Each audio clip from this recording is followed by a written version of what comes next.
Greetings and welcome to Match Play. I'm Ray Adams, and here I am in Orlando, Florida at the PGA Merchandise Show. And you know what? I have found product after product and person after person, but I gotta tell you today, I have caught up with one of the most biggest legends in Hollywood, and for so many different reasons. And we're gonna be talking with him and the author of the book called The Mulligan, because the movie, the Mulligan movie, is getting ready to hit theaters all over the country in the middle of April. So I want to talk all about the Mulligan movie. I want to look at this book with the author, and it's benefiting the Payne Stewart Kids Foundation, another wonderful cause. So just to get this started right now, let me introduce you to a Hollywood legend. Now, this man is not only a person of faith that has guided him his whole life, and he'll tell you about that. He was a person that at 19 years old married his wife, and they were married for 66 years. I believe I'm right about that. And he also has 4 daughters. Well, we've got something in common because I have 3 daughters. You got one more than I did. Of course, you know who I'm talking about because he was a recording star. He was a chart topper for decades. He continues to act as a Hollywood actor in many, many, many movies. There's story after story there. He continues to act today. He's starring in the Mulligan movie, and I'm talking about Pat Boone. No. Yes, I am. Kidding. Right here, Pat Boone. You use that word legend, which usually refers to people that are old or deceased. Well, or that you've been around a while. And Pat, you have been around a while. It's been a career that has continued to be been introduced in so many different ways to new generations of people through the years, and now you're being introduced to a whole new generation of people because of the Mulligan movie. That old guy there. And you are the old pro who gives some advice. And this whole movie is about second chances. Yep. It's about the Mulligan. In golf, it's another shot, an extra shot. A do-over, a second chance. A do-over, and we all need that in life. Before we get to that though, Pat, I want to ask you, when as a Hollywood star, you're sent a script, had you already read the book and you knew about it? So are you sent the book to read first, or are you sent a script? How does that work when they want to get an actor in a movie? How does it work? Well, I was literally contacted just out of the blue by Rick Eldridge, who is the producer of the film. He did not know that I had met Wally when he was in our home years before. Okay. When earlier in our lives, before he'd written that book, he was out there on the golf tour, a successful golfer himself, and he came with other golfers to our house because there were several times when the pro golfers were at the LA Open and they'd be in the area, and they like to have Bible studies among themselves, just a small group of the pros. Sure. And they said, hey, can we come over to your house and have our Bible study at your house? We said, yeah, because they'd have to find a place to do it, either in one of the hotel rooms, which they could do. But Wally came to our home more than once. So he had written the book, and I guess he and Rick Eldridge, the producer, were talking about who should they get to play the various parts, and especially the pivotal role of the old pro. Yeah. And Wally knew that I played golf. He knew that I was philosophically the right kind of guy to play this character, who is called on by Tom Lehman in the film, who's in the movie. Tom Lehman's in the movie as well. He tells this hotshot young near billionaire businessman who's neglected his family, his kids. He's going through divorce. He's so busy making money, and he thinks he's a good golfer, and he could be, but he's very erratic, and he makes a fool of himself in a pro celebrity with Tom Lehman playing in a group with him. Yeah. And to the point where he misses a birdie putt and takes his putter and breaks it over his knee and throws the putter in a sand trap. You don't do that. No. And Lehman, this big guy, took him by the shoulders, much bigger than the actor Eric Close, and said, listen, son, you're not good enough to get that mad. Now you're going to behave yourself or you'll never play with us again. You're not good enough to be that mad over the game of golf. Unbelievable. Yeah. Folks, Pat Boone has been a singing star, a movie star, He's the author of upwards of 25 books himself. And you reared a family, although you were born right here in Florida. Jacksonville. And you grew up in Nashville. Grew up in Nashville. And you got your singing start by winning what would be like American Idol today on the Ted Mack Amateur Hour. 3 times he had to win it. In a week after week, and that didn't happen often. And if there were enough 3-time winners, eventually they would put them together in a special, which did happen eventually. I was called back to be with the other 3-time winners. Meanwhile, I'd gotten married, had our first child, Yeah. and was doing some local TV in Fort Worth to work my way through school on my way to being, I thought, a teacher-preacher. But I'd won the talent contest, which did lead then. You got a record contract. A record contract. Was that Randy Wood at Dot Records? Randy Wood, Dot Records, yes. Okay, so Randy Wood at Dot Records is a connection with me and you because he's out of Gallatin, Tennessee. Yeah. And that's where my family, my father's side of the family all came from, Gallatin, Tennessee. Really? And you being raised in Nashville, well, no wonder you got hooked up with the famous Randy Wood. Yeah. And he produced your records. They were chart toppers. Hollywood called you out to move to Beverly Hills, Yeah, where I you got lived most of your life now. A 7-year movie contract. You did? And I was already doing television on the Pat Boone Chevy show when I graduated from college in Columbia University in New York first, before I moved to California. And I'd already made a couple of those movies, but I was determined to get my degree, college degree, because I still thought I was going to wind up teaching school. Pat, to what do you attribute the appeal? I mean, you were so big as a singing star when you broke out, and a recording star. You were so big that Elvis Presley opened for you. That's right. And you were voted 3-1 by high school teenagers when they did a poll all over the United States. You were 3-1 the #1 most famous singer and favorite singer of that age group in America at that time. In a very temporary way, but well, it was, Elvis became a little bit bigger. It was my white buck shoes, I think. I'm kidding. You are the quintessential boy next door. Well, I was the teen idol. I didn't hide the fact that I was married and we were having a child a year, which I think probably was a little fascinating to some of these teenagers who might be identifying with me. But because we were having kids right and left all the time while I was in college, having hit records, doing my television show, all of this, the teenage fantasies, and I was living it.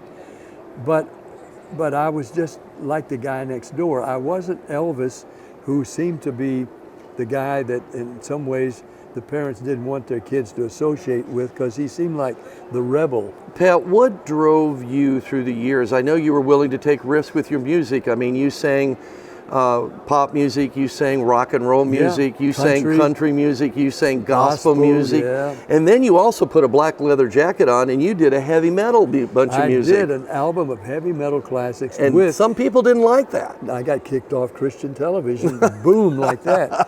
I mean, it was front page news the night I did the American Music Awards in leather and tattoos. I know. With Alice Cooper presenting the award. And Alice Cooper's to been on the show. Metallica for being the hard rock artist of the year, and I'd done an album including their song, and they were bowing to me and saying I was their new lead singer. Well, the Christian television producers thought, Boone's sold out. He's gone crazy. He's gone over to the dark side, and they canceled the Christian show I was doing every week. I'd already taped a bunch of them. And they canceled the show thinking, we've lost him. Let's talk about the Mulligan movie some more now. Yeah. Let's get back to the Mulligan book and the Mulligan movie.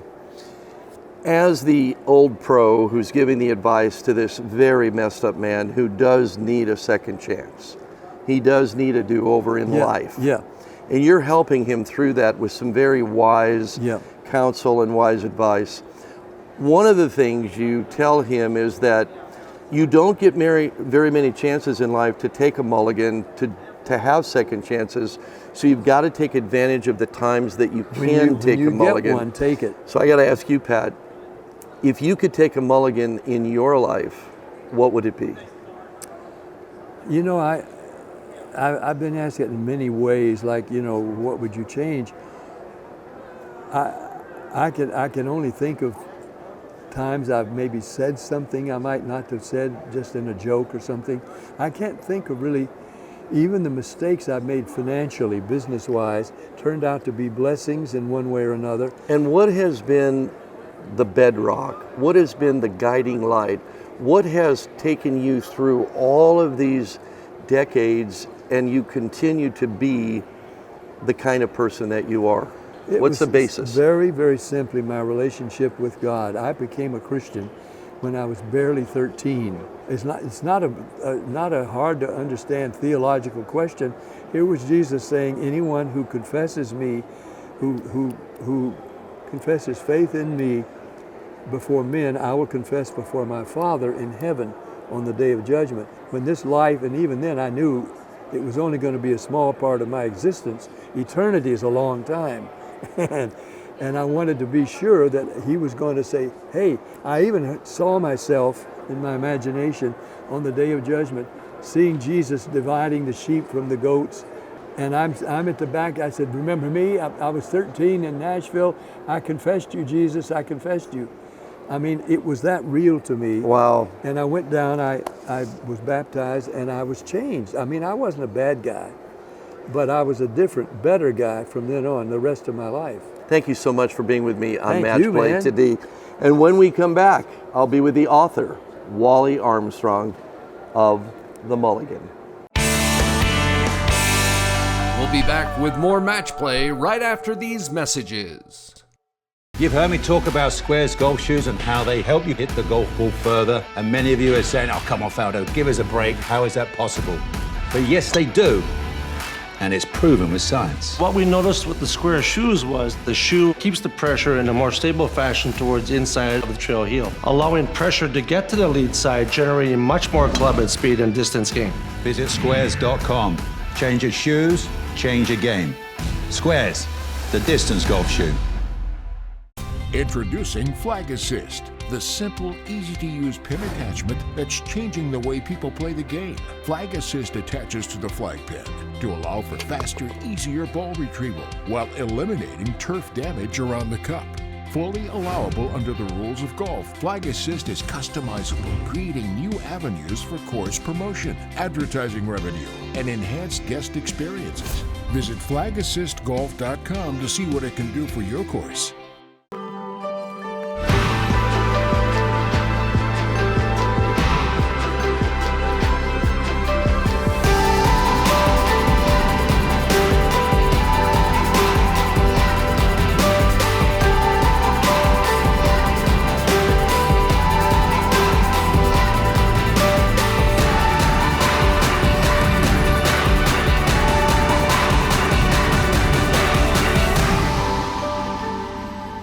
Houdini? Wow, baby's got back. Houdini. Houdini, that's pretty cool. I'm an escape artist myself. So what is it? The easiest clubs you'll ever play. Is that Bernhard? Oh, great, Langer.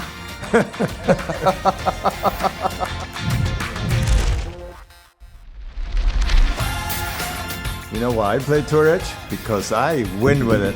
Pound for pound, nothing comes close. And now back to Match Play with your host, Ray Adams. Welcome back to Match Play. I am so excited to introduce to you one of my favorite people, Wally Armstrong. Welcome to the show. Thank you. We just had so much fun with movie star, singing star, maybe one of the original, American Idols. Oh, gosh. And Yeah. what a career, what a person, what a man of faith, and the star of the Mulligan movie. There he is. But what you need to know, folks, is that Wally Armstrong, along with Ken Blanchard, who wrote all the 1 Minute Manager books back in the day, Ken and Wally have been friends for years, and they wrote this beloved classic called The Mulligan. Now, I've already talked about that in the first segments with Pat, Wally, but I've got to ask you about this book and authoring this book with Ken. Before I do, I want to let you know that Wally Armstrong is a former PGA Tour player, and Wally almost won the Masters in 1978 if it wouldn't have been for a guy by the name of Gary Player. And I caddied for Gary Player in college. And where did you go to school? University of Florida Gators. He's a Gator, University of Florida, right here in the great state of Florida, where we're filming today at the PGA Expo. And Wally, you then went on to the PGA Tour. You were All-America. You went on to the PGA Tour. You played in the PGA Tour for a number of years. You played also on the Champions Tour. Right. And we talk about that 1978 Masters, one of your great finishes. You set the record at that time for the lowest score of anybody who had ever played in the Masters for the first time. Yeah, rookie year. Yeah, Rookie at the Masters. 8 under par. 8 under par. And then 8 under par 1 the next year. Fuzzy Ziller. Well, I just was a short. You know what you're short. You got your years mixed up. Yeah.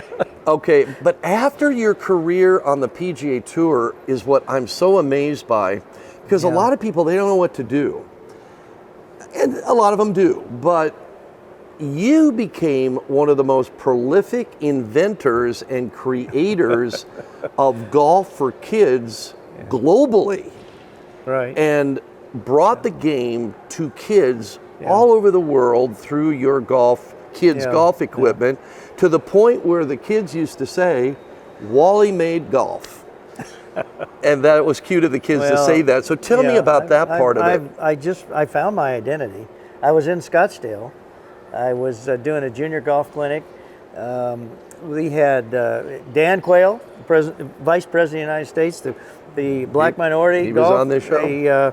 We had 40 golf pros. We had 200 parents and their kids down on the range. And Bill Groves, the golf director at Scottsdale, he gets up and he introduced me and he says, friends, I want you to meet the oldest junior golfer in the world, Wally Armstrong.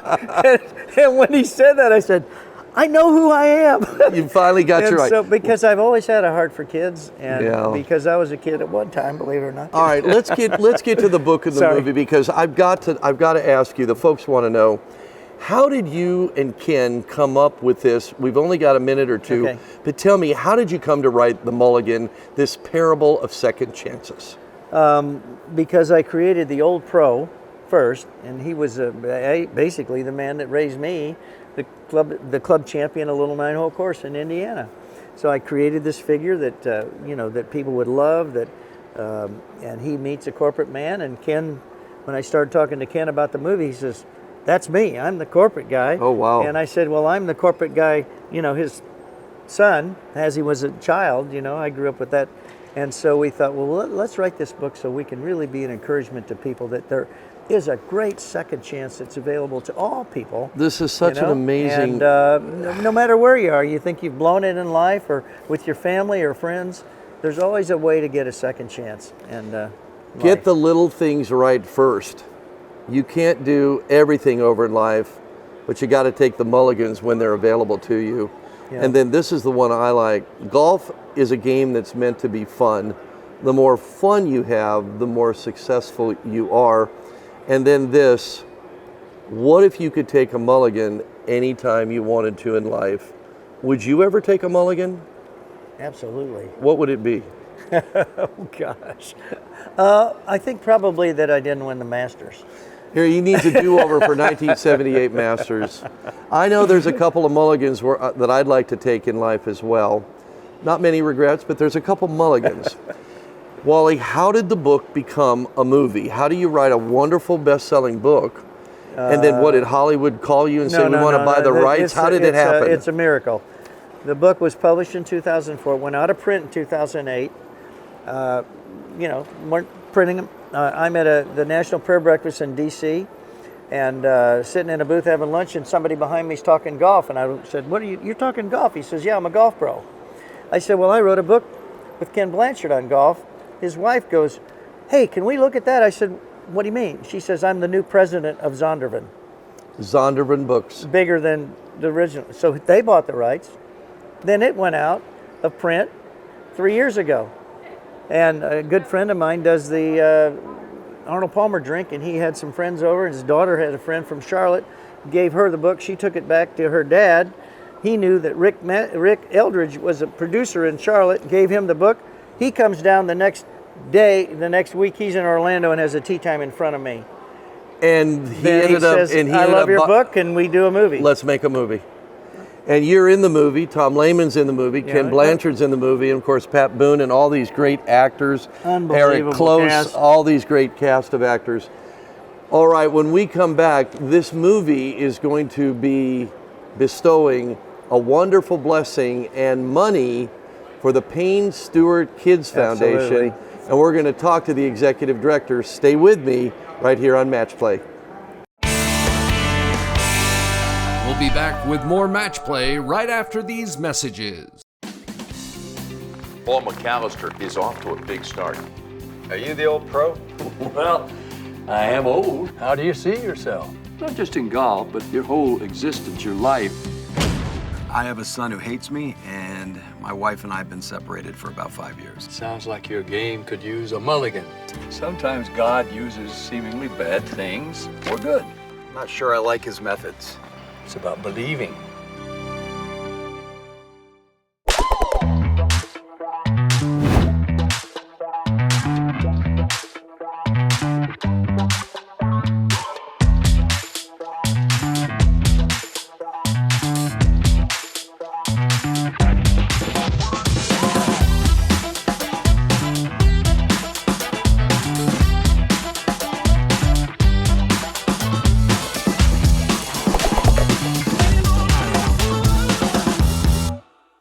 Augusta Ranch Golf Club in Mesa has been voted the best executive course in Arizona, challenging for all levels of players. It's family friendly and fun. Plus, it won't take you all day to play. There's an excellent practice range with PGA professionals to help you with your game, and be sure to enjoy delicious food and beverages at the Scratch Pub and Grill. Make your next tee time at Augusta Ranch Golf Club by calling 480-354-1234 or by going to AugustaRanchGolf.com.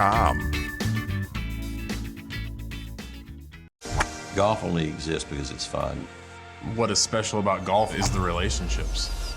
Being out there with your family, your friends, so many different chances and opportunities are presented from the game of golf. Opportunities is brilliant. It's always first-class experiences. Courses that they run, they want it to be as good as possible, and it makes a big difference for the experience. Why wouldn't you select Troon? You're selecting the best of the best. You know the quality you're getting, you know the experience you're getting. There's nobody better.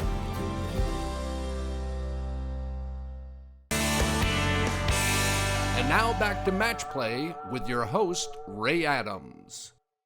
Welcome back to Match Play. Ray Adams here with you again, and I'm with Kelly McCammon. He is the executive director of the Payne Stewart Kids Golf Foundation. He's a PGA Class A professional in his own right. Kelly, welcome to the show. Thank you, Ray. You know, we Appreciate started off with Pat Boone, the actor, the singer, and of course the leading actor in this movie, playing the old pro. Yes. And you're a young pro, and you're the executive director of this Payne Stewart Kids Golf Foundation. Tell me, how did you transition from being a Class A professional at golf courses into being this executive director in this position? Yeah, so we saw with Wally Armstrong too. It's hard to follow Pat Boone too, but Wally Armstrong and Wally goes back to Snag days when Wally started golf for an easier way for young kids to start golf. So in parks and recs and YMCAs and for the golf professionals. And so as 20 years went by, we saw what the first tee did, we saw what other youth sports has done.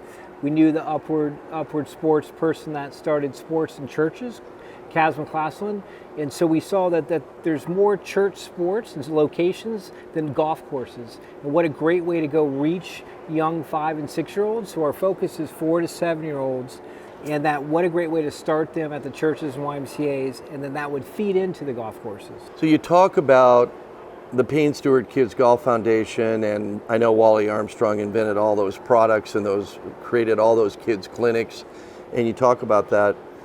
Now I want you to tell us about this Mulligan movie. How did the Payne Stewart Kids Golf Foundation get involved with the Mulligan movie?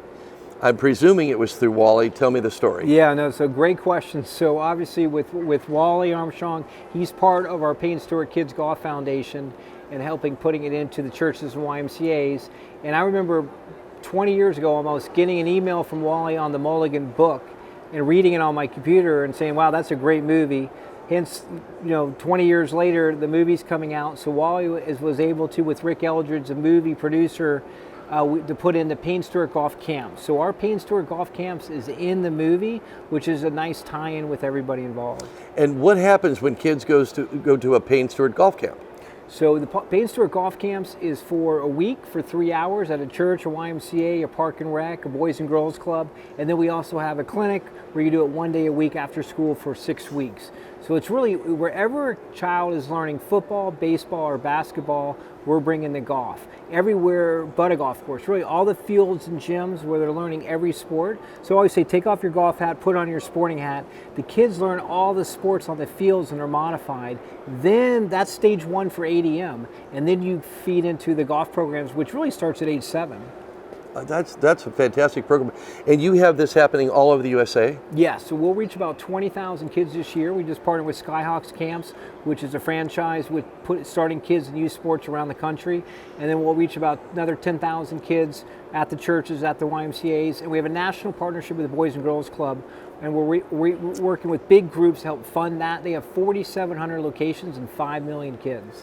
And this is because of the great player, the great golfer, and the great person that Payne Stewart was, beloved around the world. His family, after we lost Paine, formed the Payne Stewart Foundation, and then they also formed the Payne Stewart Kids Golf Foundation. Exactly. And so the family is involved in this. Tell us about that. Right. So Tracy Stewart and Aaron and Chelsea are part of the whole mission, and they're involved in it. A lot of decision making, and so Payne always wanted to bring golf to the lower income and inner city kids.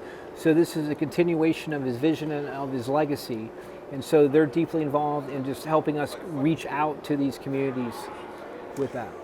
How does the Payne Stewart Kids Golf Foundation benefit from the Mulligan movie? What happens financially there? How does that work? Yeah, so that's a great question. So part of the proceeds and exposure is going to go to our foundation. And we also have, at the end of the movie, they're going to ask everybody to go to mulliganclub.org. And that's going to be really where faith and golf connects in a portal. And some of those funds are going to help benefit the foundation. All right, coming in April, in the middle of the month, it's going to be limited a few days of release, but it will be in theaters around the country. There'll be more on the screen.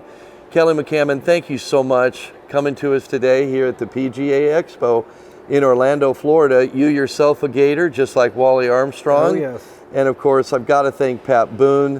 What a great time that was with Pat, and then Wally, and now Kelly. Thank you so much.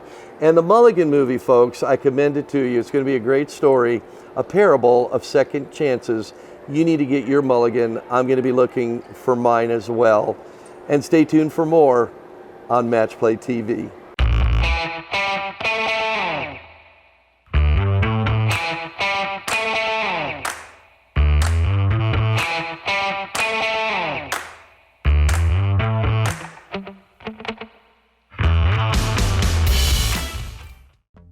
Ridgeback. Ridgeback? That's pretty cool. So it's a brace for the face? Ridgeback. Like the dog? I'm really a cat guy. So what is it? The best fielding and longest metalwoods you'll ever hit. Was that Bernhardt?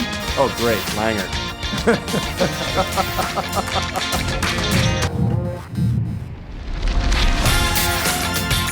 You know why I play Tour Edge? Because I win with it. Pound for pound, nothing comes close.